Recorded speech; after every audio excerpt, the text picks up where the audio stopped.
Hey guys, this is Dragon Scales. I am back. So yes, I know it's been a while. Also, got a new mic for Christmas. Happy about that. I'm going to be reading Chapter 1, Part 1 of Dragonborn. This is a new book. So yeah, pretty excited for this one actually. I felt really inspired for this book. The other books kind of just fell away because they just kind of lost their fire. Ba-doom-ching. Anyway, let's go on with the book. Did you grab your phone? Asked Dad, who was sitting on the couch. Yeah, I gotta go. Love you, I responded as I grabbed my keys and headed out to my car. Alright, love you too, son. Good luck and at the new job, Dad yelled from the house. I put the keys into the ignition and started to drive down the road towards the lab. I arrived at the lab a minute later, seeing how it's only a few minutes from my house. I got out of the car and walked to the lobby, and I took a seat. The lobby was marble white and very spacious, with chairs lining the walls and a desk towards the wall in the back. Other people walked in and out as a few minutes passed by me. The man at the desk yelled, 4:30 for orientation, please come up to the desk.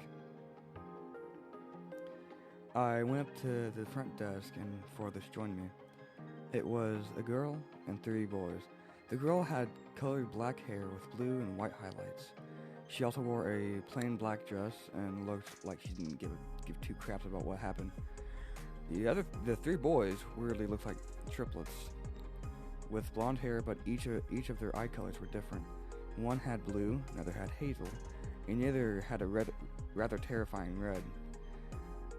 Also, they each were wearing dark navy blue suits. Okay, so welcome to Gentech. As you know, this facility is one of the best genetics and discovery companies in the world. As I take you 5 on our tour, you will be seeing the following. First up is, of course, the cafeteria, because a healthy body is a healthy mind. 2, the deskman's voice began to fade as I lost my concentration and my eyes wandering the huge building. A minute later, the man's voice chimed back into my ears. My name is Mick, by the way. So any questions about the current orientation?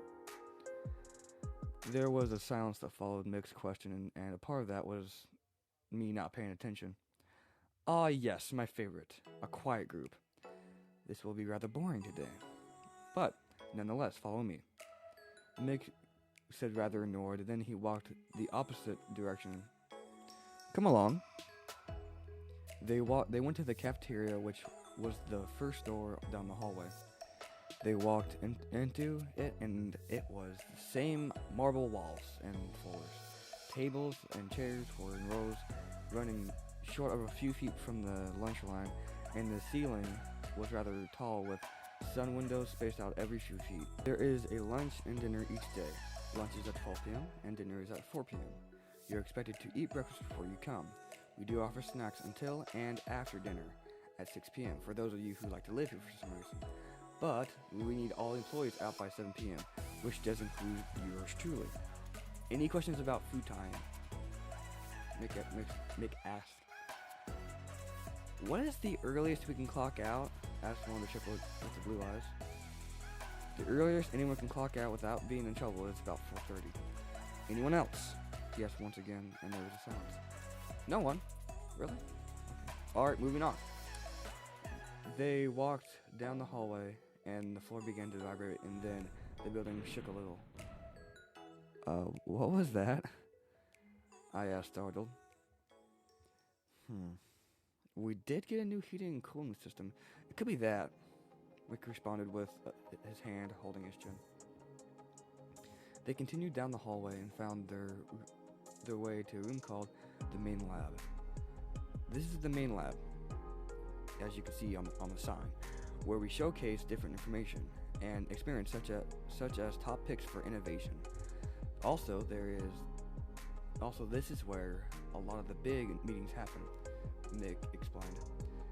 It was another huge room with the same type of marble, and rows of chairs ran from the wall to 5 feet from the small platform.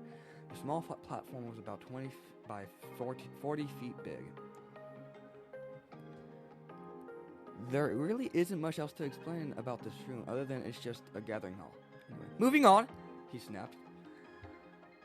They reached a set of labs and peeked their heads in to see what they looked like. And it looks like a glorified office space. This is where most of the work is done for new employees, and as you get more experience, or you show more promise, you will move up and more accompanying space for you will come for you. Questions? Mick inquired, which was followed by another silence. Mick turned and continued down the hallway until they reached the next room, which they couldn't enter due to the enormous metal door. This is our first tier testing chamber, of which there are 3. The first tier is a small level test that doesn't have much danger, and of course the other 2 tiers are more and more dangerous. The 3rd tier is only for the higher ups, since quite frankly they have the equipment to do it, and they're the only ones who are authorized to enter anyway. Unfortunately, I cannot show you the 3rd tier because I am just the front deskman, but they did authorize me to show you the 1st tier. Mick grabbed an ID out of his pocket and swiped the card in a reader next to the heavy metal door. There was a metal grinding sound with a thud, and it stopped. There was a hiss from the door, and Mick pushed the door open, and the room was completely metal. The lights were behind metal sheets, and there were no windows. The building shook again, and Mick got a ping from his phone. One of the higher-ups just made the decision to cancel orientation and needs all employees out. Okay, well, I don't know why, but I'm not going to complain because I'm not important enough, apparently. He said, annoyed, as he turned to usher them out. Come on, then. They need us out. They reached the entrance doors to see a group of people going out the doors as well. Hey, Mick, did we see all the things we needed to? I asked. I would say yes, you did see the places that you need to start out. He responded as the group exited. What are your guys' names? I asked the group as they stopped, except for the girl. I'm Glenn, this is Sean, and the big teddy bear with the red eyes is Terrence, said the triplet with the blue eyes. Shut up, Terrence snapped. Okay, also, who was that girl that also did the orientation? I asked. Oh, that was Mary. She never does anything. All she has done to us when we did something stupid was give us a disgusted face. Sean stuttered. A black Lincoln pulled up to the curb and hummed as it idled steadily. Looks like our ride is here. See you at work, Glenn said as they walked to the car. See you guys at work, I waved as I started my way to my car.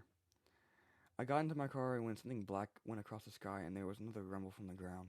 Okay, that's it for that video.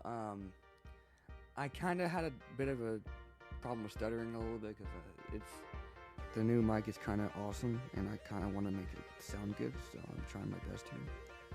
But yeah, hope you guys enjoyed that, and I will see you guys later. Bye bye.